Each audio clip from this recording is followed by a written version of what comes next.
महाराज अक्षरशः हजार किलोमीटर आम्ही प्रवास केला. हे सगळे म्हणायचे अहो महाराज तुमची तब्येत खराब आहे, तुम्ही एखादा ड्रायव्हर ठेवा. महाराज म्हणायचे नाही, तेवढे 1000 रुपये जर वाचले ना तर आमची संस्था मोठी होईल. 1-1 रुपया जोडला. आमच्या गाड्याच्या चर्चा, अरे बाबा त्याचं हप्ते बाकी आहेत भर अजून. अजून त्या कंस्ट्रक्शनवाल्याचे काही पैसे बाकी आहेत, यांनाच फेडायला लावणार आहे मी. आता चालू आहे प्रकरण. फार कष्टातून आमचं जीवन आहे.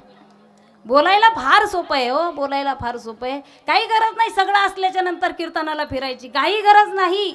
मुक्ताताई झालं, मी झालं, महाराष्ट्रातल्या सगळ्या महिला कीर्तनकार ज्या माझ्या अगदी सर्व सखी आहेत, अक्षरशः टाहो पडून रडत होत्या, जेवत नव्हत्या अशी परिस्थिती होती. कारण आम्हाला जेव्हा लेकरं झाले ना तर आमच्या 6 महिन्याचे लेकरं घेऊन आम्ही गाडीमध्ये प्रवास केलाय.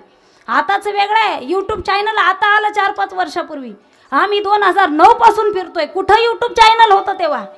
हां, एका गावात कीर्तन ऐकलं, ऐकणारा दुसऱ्या गावचा जर एखादा आला तर तो म्हणायचा तारीख पाहिजे आणि तशीच तारीख घ्यायचा, अशी परिस्थिती. ह्या परिस्थितीतून आम्ही, मला माझं दुःख तुम्हाला सांगायचं नाही, व्यक्त करायचं नाही, मी खंबीर आहे.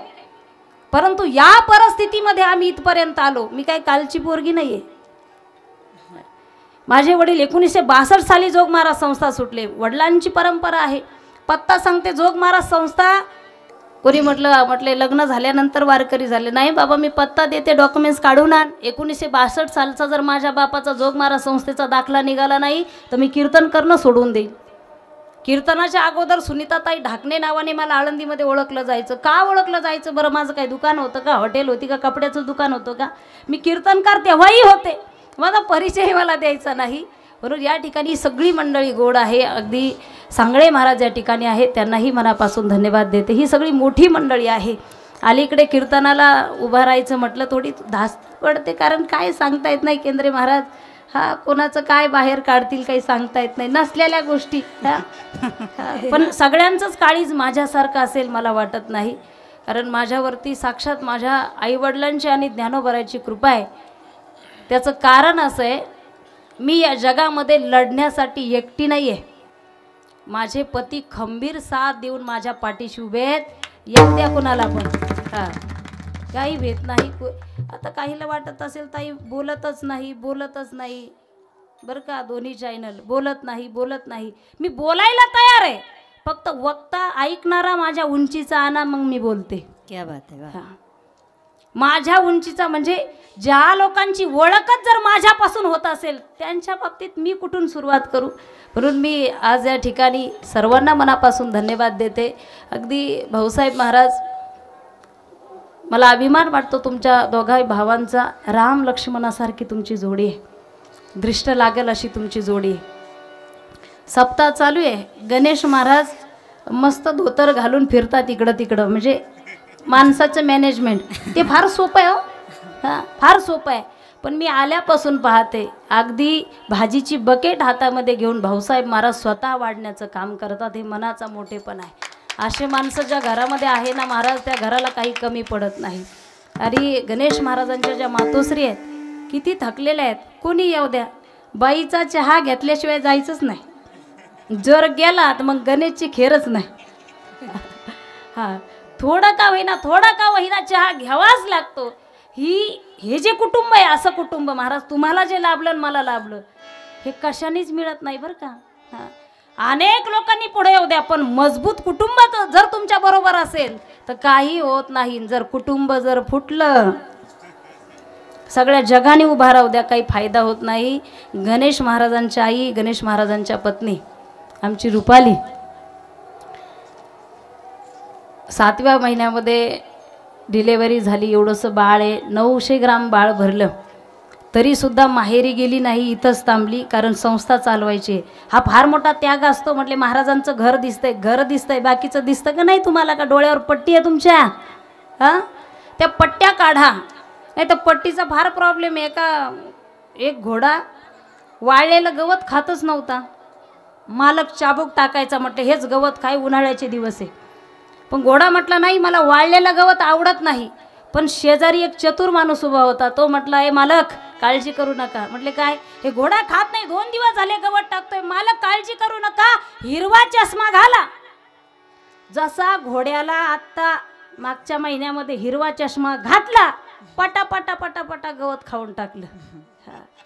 काहींचे चष्मे हिरवे आहेत, त्याला आमचा नाविलाज आहे. सर्वांना मनापासून धन्यवाद देते. आमचे माझ्या नंदाचे मिस्टर, माझे बंधू, माझे नंदाई, तेही या ठिकाणी उपस्थित आहे. मच्छिंद्र महाराज काल म्हटले तुमच्या कुटुंबावरती फार मोठं संकट होतं. मला माझ्या कुटुंबाचा अभिमान आहे महाराज. माझ्या सासरचे लोक म्हणजे माझ्यासाठी देव आहे. मी देवाच्या अगोदर त्यांच्या पाया पडते. मच्छिंद्र महाराज म्हटले तुमच्या घरावरती फार मोठं संकट आहे. ते म्हटले आम्हाला बाकीचं काय घेणं देणं नाही, आमचं कुटुंब सुखी आहे ना, जाऊ द्या बाकीचं. काय सांगू आता संतांचे उपकार. या अभंगामधला काय इतका महत्वाचा आहे ना, काय काय हा म्हटले काय इतका महत्वाचा आहे, सांगण्यासारखं भरपूर आहे म्हणून काय सांगू आता, किंवा सांगण्यासारखं काहीच नाही म्हणून काय सांगू आता. आत्ता मुक्ताताई आपण चहा घेतला.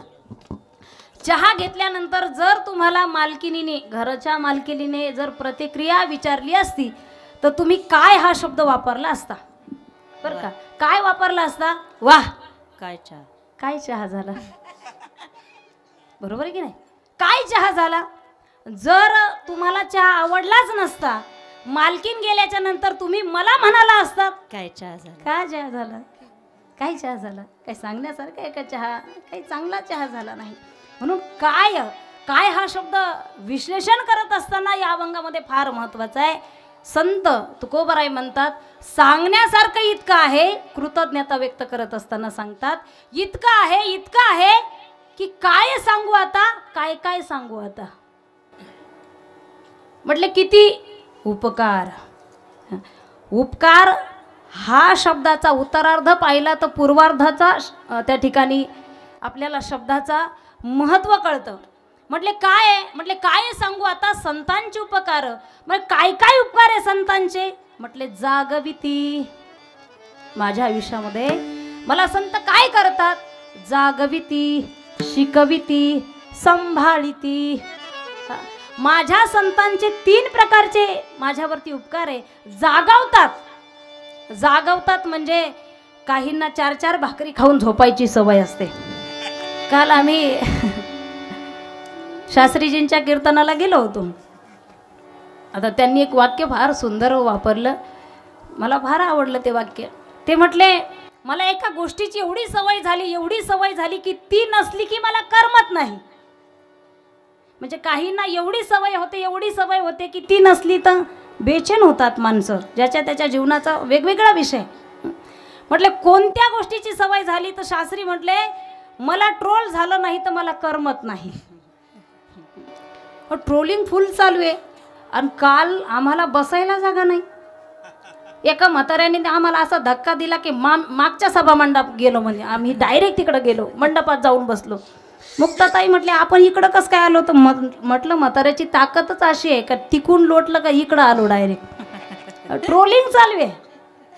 पण कीर्तनाला गर्दी तितकीच. 18 दिवस मला थोडंसं बाहेर राहावं लागलं आहे का तीर्थक्षेत्राच्या ठिकाणी. 18 दिवसानंतर मी आळंदीमध्ये आले. आळंदीमध्ये आल्याच्या नंतर मग आहेच काही भक्त मंडळी कीर्तन दिलं त्यांनी. म्हटलं अहो नको. ते म्हटले नाही करावंच लागेल कीर्तन. मग साताऱ्यामध्ये दहीवडीमध्ये माझं कीर्तन होतं 3ऱ्या दिवशी आल्यानंतर. महाराज अहो एवढी पब्लिक, एवढी पब्लिक, एवढे पॉझिटिव्ह थिंकिंग. एवढा समाज त्या कीर्तनाला होता. काल मला पाहिल्यानंतर लक्षात आलं ट्रोल चालू आहे पण इतका समाज म्हटले शास्त्रीजींच्या कीर्तनाला की कीर्तनकारांना बसायला जागा नाही. कीर्तनकारांना बसायला जागा नाही. शास्त्रीजी गोड त्या ठिकाणी बोलून गेले. ते म्हटले हे जे उपकार आहेत ना हे सगळे ज्ञानोबरायचे आहेत बरं का माझ्यावरती. म्हणून काय सांगू आता संतांचे उपकार. मज निरंतर जागविती. निरंतर जागवतात. झोपलेले माणसं. मला खरं तर झोपलेला मुद्दा सांगायचा होता. आमच्या शेजारी एक बाई बसलेली होती आणि शास्त्रीजी म्हटले कीर्तनात लोकांना चांगली झोप लागते. तेवढ्या त्या बाईकडं मी पाहिली तर नुसतं झोपली नव्हती तर त्या घोरत होती ती बाई. मग जागविती म्हणजे झोपलेले जागविती का? नाही नाही, झोपलेले नाही. ज्यांना परमार्थाची उंचीच माहीत नाही. म्हटले कधी पाहिलं तर चेहरे पडलेलेच आहेत. काय प्रॉब्लेम आहे? म्हटले काही नाही, भारताचं सगळं कर्ज यालाच फेडायचं आहे, एवढा टेन्शनमध्ये आहे बाबा. कोणी काही केलं का याला टेन्शन येतं, टाक बॅलन्स, कोणाचं काही होऊ द्या याचं बॅलन्स जातं. मग असे जे काही झोपलेले माणसं आहेत त्यांना जागविती. जग जोगे जग जोगे जग जोगे जग जोगे जोगे जग जोगे जग जोगे जग जोगे जग जोगे जग जोगे जग जोगे इको कमी करा. जग जोगी जग जोगी जग जोगी जग जोगी जाग जाग बोलते जाग जाग बोलती जाग जाग बोलते जाग जाग बोलती जग जोगे जग जोगे जग जोगे जग जोगे जग जोगे जग जोगे जग जोगे जग जोगे जग जोगी जग जोगी जग जोगी जग जोगी जग जोगी जग जोगी जग जोगी जग जोगी जगजोगी जगजोगी जाग जाग बोलती. जागवण्याचं काम संत करतात. खरं तर संत काय आहे महाराज? अहितापासून काढी ती. माऊली ज्ञानोबराय म्हणतात, अहितापासून काढी ती हित देऊनी वाढवी ती नाही श्रुती परोती. माऊली जगा माझे संत मला अहितापासून काढतात.